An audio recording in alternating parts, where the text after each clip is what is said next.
Egunon guztiei, eta lehenik eta behin, mila esker gerturatu zareten agende guztiei eta parte hartzen duzuten, programan zer parte hartzen duzuten agende guztiei, zuei esker egiten baitugu horrelako programa zoragarria, ambizio handiarekin eta guztiz irisgarria Gipuzkoan zehar. Irisgarria izango da, 31 herrietan izango ditugulako 109 ekintza, 109 ekitaldi. Honek esan du Gipuzkoako 485.000 pertsonek etxe ondoan izango dutela ondareaz gozatzeko, kulturaz gozatzeko aukera zuei esker, 57 agendei esker.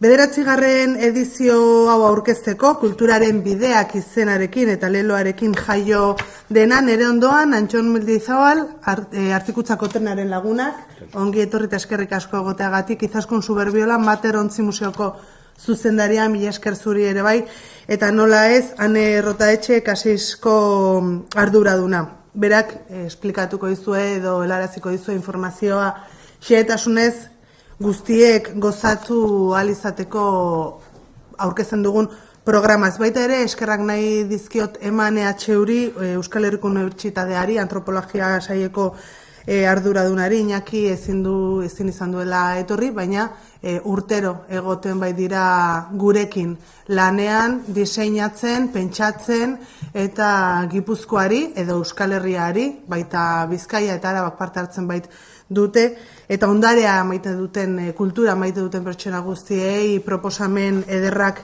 helarazteko. Este año hemos querido poner especial atención en los caminos, en esos caminos que se cruzan, que nos hacen crecer y convertirnos en nuevas personas, que mejoran nuestra economía, y precisamente ponemos la especial atención en la Ruta del Hierro, que transformó nuestro paisaje, nuestra economía y nuestra forma de relacionarnos con el mundo. A través de ella fluía el mineral, las costumbres y maneras de entender la vida. Hoy, estas jornadas, seguimos construyendo puentes entre nuestro patrimonio, la sociedad, el pasado, el futuro, la cultura, la economía, reconociendo que, como comunidad, todos y todas formamos parte activa de la preservación y de la transmisión de este legado. Es importante destacar también que este año hemos querido apostar más que nunca por la accesibilidad, que nos hemos asegurado de que todas las actividades son 100% accesibles. Todas las actividades son accesibles primero porque estamos en 31 puntos del territorio, alcanzando una población de 485.000 personas, pero además porque independientemente de la capacidad física y cognitiva queremos que todo el mundo tenga derecho a disfrutar de este programa, porque la cultura es precisamente un derecho que transforma nuestra forma de pensar, que conecta nuevas realidades y que nos hace crecer como personas, de manera que, entendiendo que la cultura es un derecho, nuestro gran empeño es precisamente hacerla plenamente accesible y que ese derecho se pueda ejercer con plena libertad e igualdad. Así que quería volver a agradecer a los 47 agentes que hacéis esto posible, a la universidad, a K6 y a los 2 agentes especialmente que están hoy aquí representados para dar voz a esta nueva edición, la 9ª edición del programa donde conecta la cultura. Le voy a pasar la palabra a Ane, Rotaetxe Orengoan, berak azaltzeko, xehetasunak, que os facilite con detalle y sobre todo que quienes nos escuchan puedan conocer o saber dónde pueden acceder a toda la información para no perderse ninguna actividad que por tipología o por una cuestión geográfica sea accesible para ellos.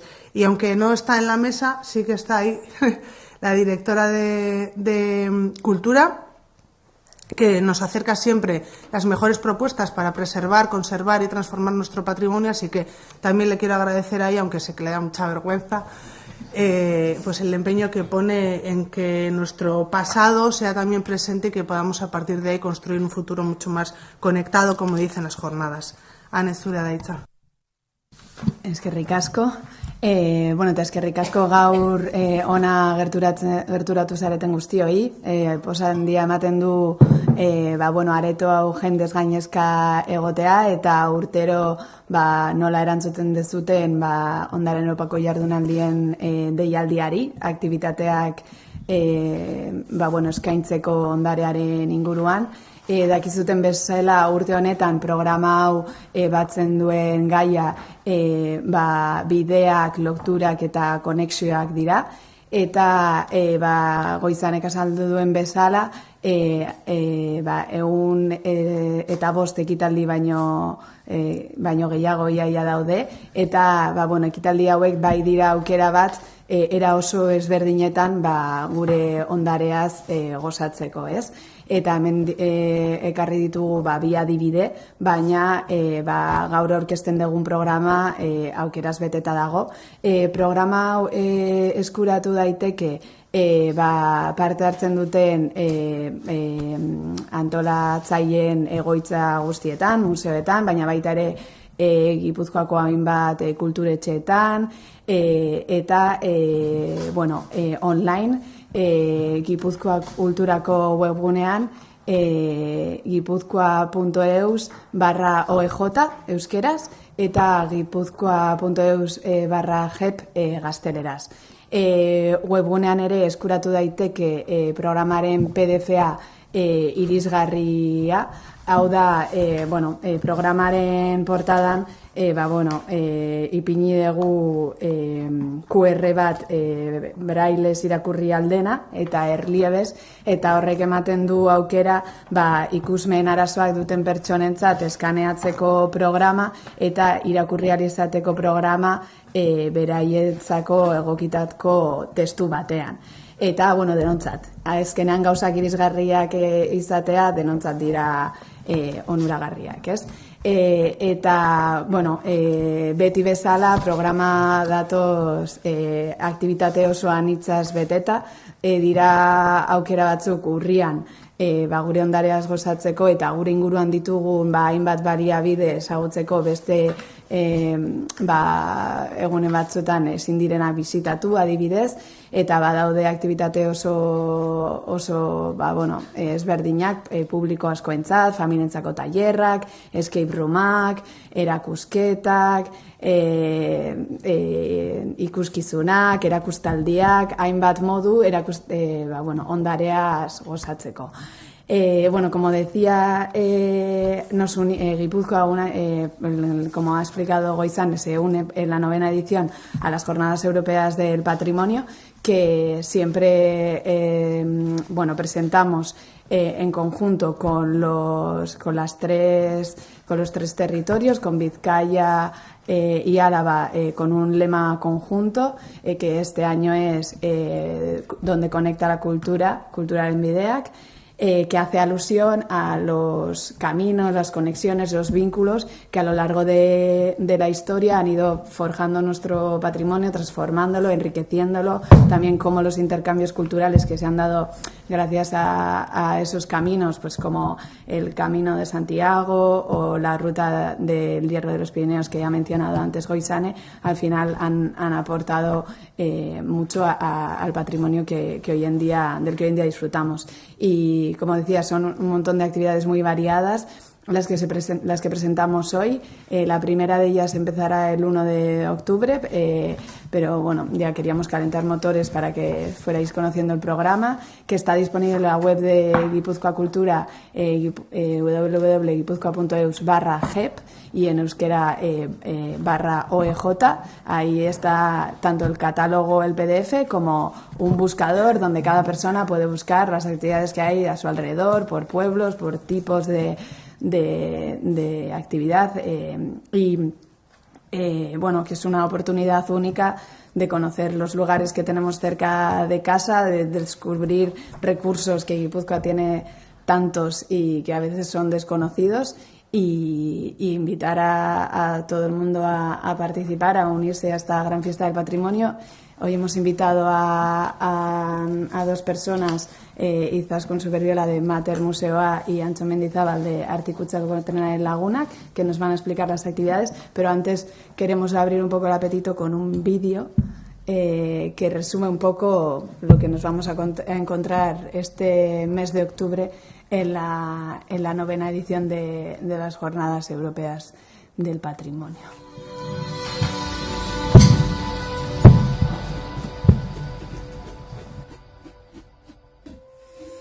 2024ko ondarearen Europako jardunaldiak, kulturaren bideak.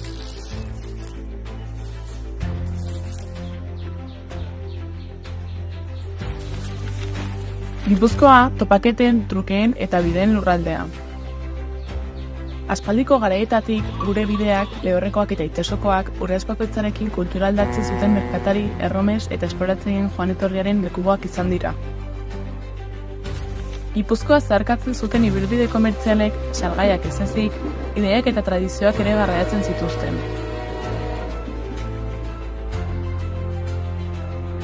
Kultura trukeak lanbide berriak ekarri zituen.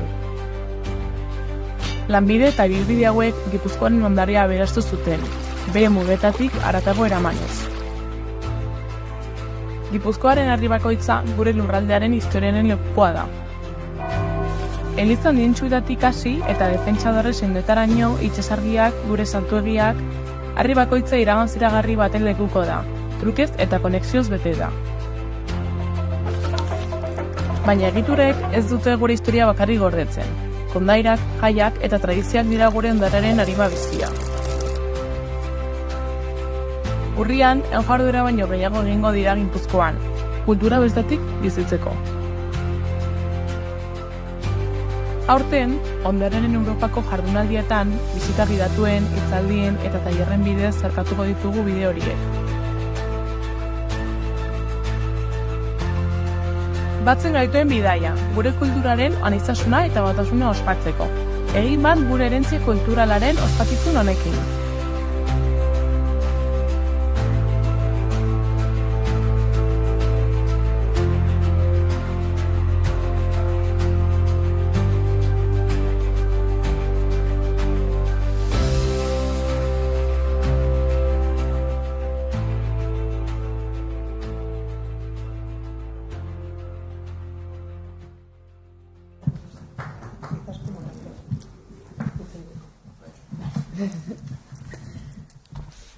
Bueno, eskerrik asko, emango diogu hitza Izaskun superbiolari. Bueno, eskerrik asko gonbiteagatik, eskerrik asko etorri zareten guztioi. Plazerra da, nola ez, hemen egotea guztiekin ospatzen edizio hau, ezkenean aitzaki dena, elkarrekin jartzeko eta elkarrekin hori ospatzeko gure ondarea, gure altxorra.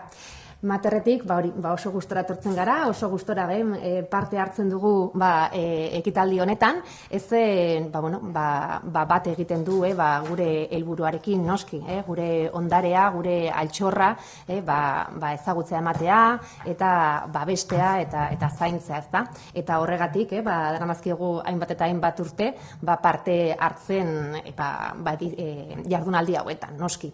Eta, urte hauetan, materrek egiten dituen hainbat lan hildoak baitare eta hemen txertatu nahi izan ditugu. Dakizuenez, materrek badaka bere portu basea Pasaian, eta Pasaian bertan itsasondarearekin, bai kulturala eta bai naturalarekin, bat egin dugu, jardunaldi hauetan.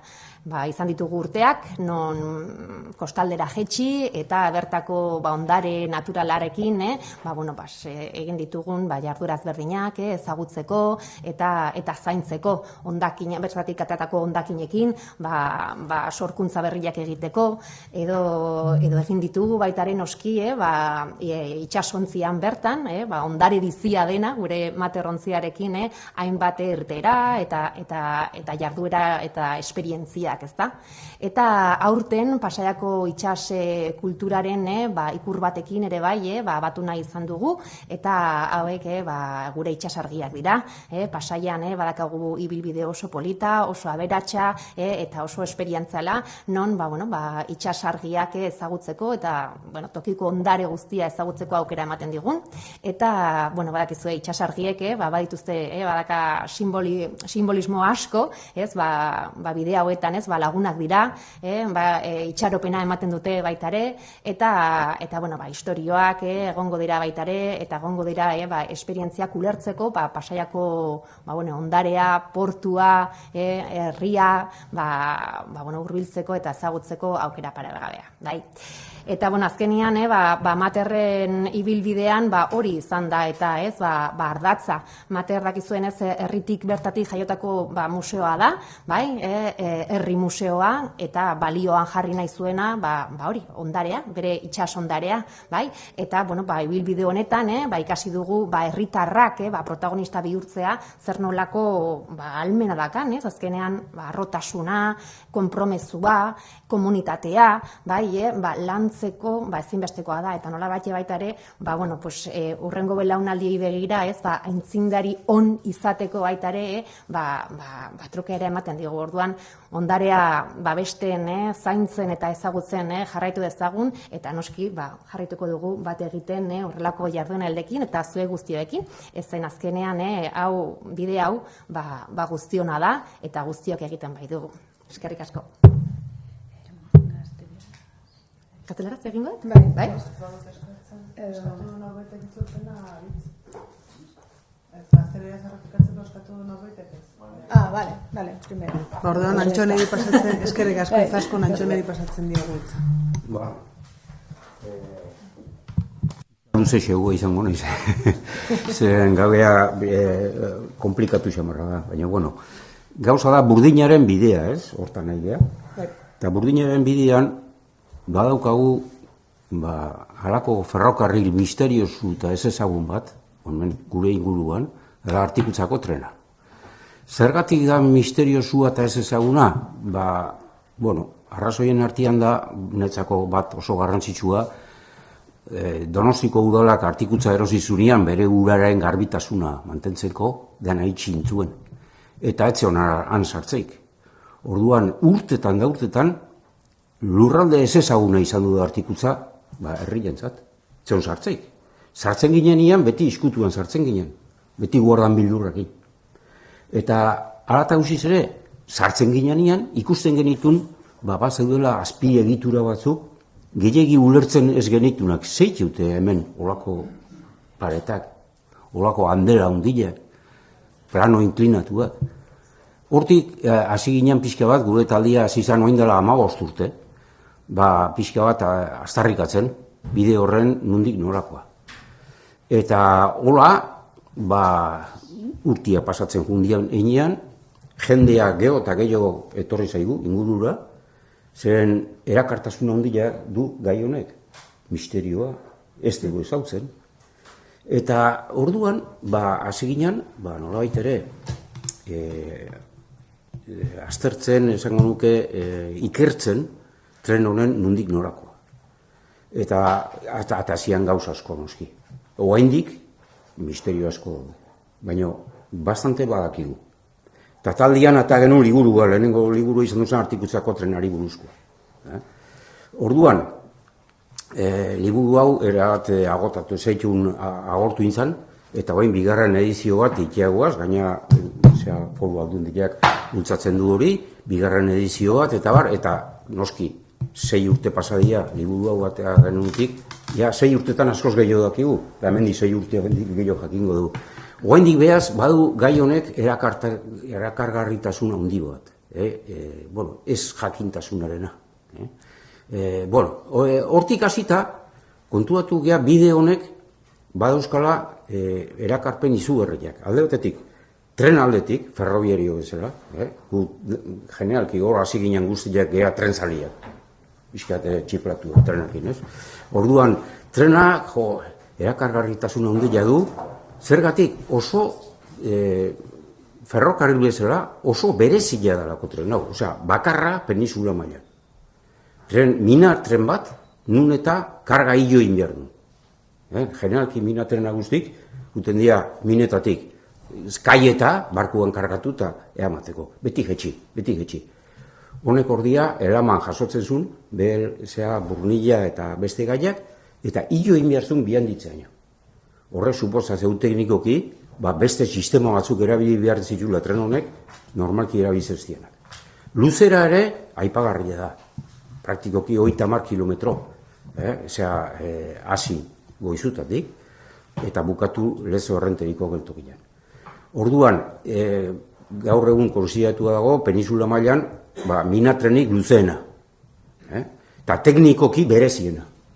Orduan, hori ferrobiarioki, eta pixka txiflatuantzat, oso erakargarria.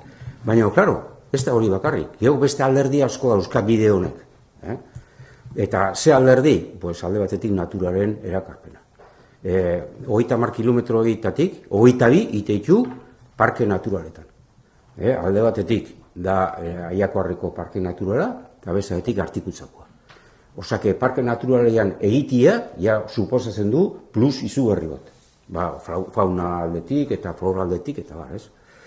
Hori, geho, beste ikusmira batetik, kultura aldetik, tren bide honen inguruan gertatzen dira gauz asko. Ikaskinean mundua dago, errotarriarena, baitare karoiarena. Hoietanak ikusi daitezke esaten da bezala a pie de vía. Osea, trena dizuaz eta hortxe daude. Karoia hor dago, pilota zoruare bai, pelota nahitzeko. Gogatzen zea, Zumarragan olain genuen boteluzeako partiduak eta bar. Bueno, pues, bi pilota zorotetik pasatzen zen tren hau. Orduan, jendiei ezagutaraztia pilota ez dala gaur egunean bakarrik eskerpadetia jokatzeana, baizik eta zuzenian jokatzen zena menditan, hori ere tren honen inguruan dago. Osake, kulturalki, balore handia dauzka bide honek. Paisajistikoki izugarriak, zen erdia bihanditzeaino, haige ifarraldea begira, itxasua, landak dena ikusten dugu, eta pasatzen dugu tunela bihanditzekoa, eta dena da, basua, Nafarroa, eta Pirineuak neguan dana txubituta. Hortxe dago dena bidian. Gero, kirolaletik ere interesgarria, kirolaletik. Zer, egin daiteke, nola, trenbidia dan, aldapa gutxikin, 3 metroko zabalgunia dauka, pues orduan indezakegu kirola bai oinez, bai bizikletaz. Orduan, ez da bakarrik trenbideo, esango nuke, tren interesen aldetik baizik eta beste interes asko dauzka. Horregatik normala da gu ondareakin lotura asko eukitzia, handiko hemendik, beti baukagu lotura ondarearen historiaekin. Bueno, ja pixka bukatzeko, esan nahi zuen, gure taldia aurrea ataitu be gauzak, eta, klaro, kontuatu geha, ja momentu batien pauso bat eman barra daula. Hor dago, esango nuke, lur berdinketa edo esplanazioa, trenaren esplanazioa, erabilgarri, baina konpondu inbiarda. Esan nahi txukundu inbiarda. Sasila garbitu berdia, lubizilek endu berdia, tunelak pasatzeko mon jarri berdia. Orduan, ja hori pixka guretzako talde afizionatu eta voluntario bezala, ja pixka bat gauzak oso fuertiak gertatzen dira. Orduan, gu ja harremanetan jarria instituzioekin.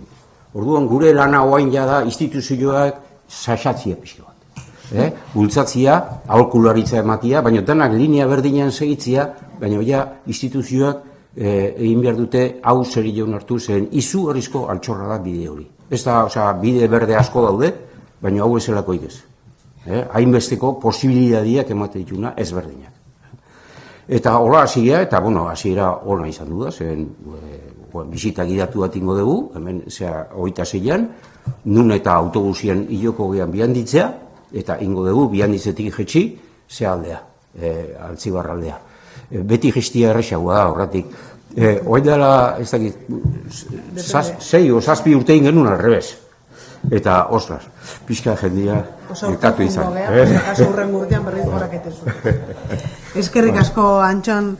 Bukatzeko eskerrak eman guztiei, baita ere urte osoan zara egiten duzuten lanagatik ondarea kontserbatzeko eta aldarrikatzeko, orain guztiek posible izateko horrelako hilabete batetara joango gara, ondareaz gozatu alizateko, aukeran hitzekin, herri desberdinetan, eta adin guztientzako, eta baita ere interes desberdina duten pertsonentzako. Gogoratu urriak batetik azaroak 3 dijoala programa, hanek esan duen bezala kulturako webgunean badituzute ekintza guztiak, aukera guztiak, eta baita ere Europak beste web horrian www.europako-ondarea.eus, hor daude Euskadi mailako guztiak ere bai.